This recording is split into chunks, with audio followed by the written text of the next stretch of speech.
From this hoard, the Leatherman was eventually able to distinguish himself. His distinction was his regularity. It was found he had a circuit of 365 miles that he covered every 34 days. He traveled in a clockwise direction, never once retracing his steps. He knew every vagary of nature. He won the heart of several score of housewives who took pride in feeding him, leaving food and a chair outside. He slept at night in caves. Never did he accept an invitation to come indoors. His welcome never wore out because he sought no more than one meal in 34 days. He traveled on forever.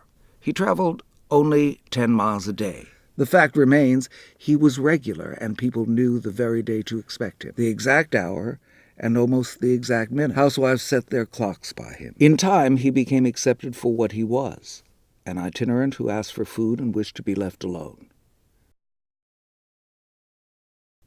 Even the Leatherman could not have known the effect he had on the lives of people who adjusted their activities. Little children, whose parents pointed out the Leatherman, became of age and had families of their own, and in turn pointed him out to their children. One as hardened to the road and the weather as he. A chapter is missing. The Leatherman inspired pity, fear, warmth, and perhaps a touch of envy in those he passed. Some residents took the time to learn more about him. At the quiet house, a camera was concealed behind a sheet. The sheet was dropped, a photograph taken.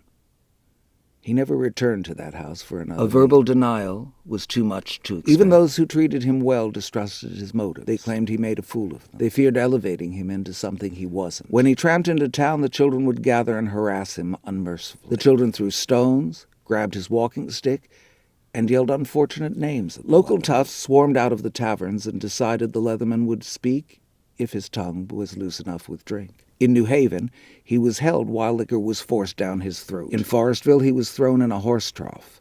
The Leatherman avoided town centers and traveled country lanes. He slept in caves.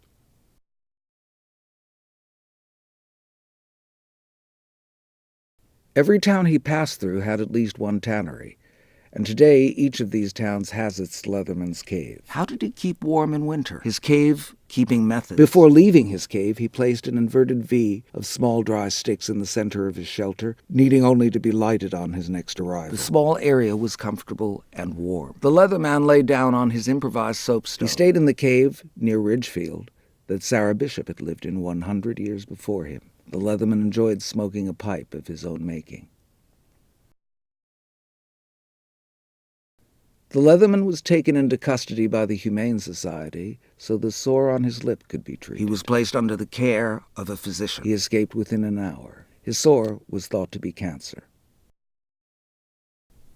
The weight of years was noticeable. For the first time in memory, he fell 4 days behind schedule during the blizzard of 1888. Considerable inquiry was made. The following March, he passed away. He died in a cave on March 20th, 1889, and was buried in the Sparta Cemetery. The cause of death was cancer. He now lies below a used gravestone with another's name on the back. Strange that such a celebrity should be interred naked, except for a burial gown.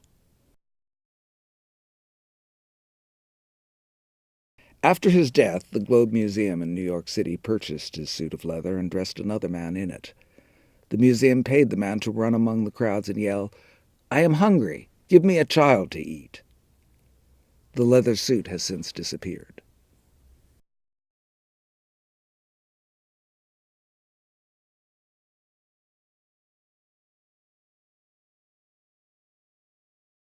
One cannot travel far from Ridgefield without hearing of the old Leatherman. For want of a name, the stranger was called the Leatherman. Each person who knew him had his own story that differed. We are allowed only to conjecture what took place. He became known as the old Leatherman. Some towns had an official version, authenticated by the many who saw him, and it was repeated by all, including those who never knew him. Typical of New England. An itinerary in a strange land. The Leatherman tramped for almost a third of a century, beginning before Lincoln was president. We are allowed only to conjecture what took place. A voluminous record of this remarkable man. He appeared to be going all the time. He traveled on forever. Almost a third of a century. Before Lincoln was president, never once retracing his steps.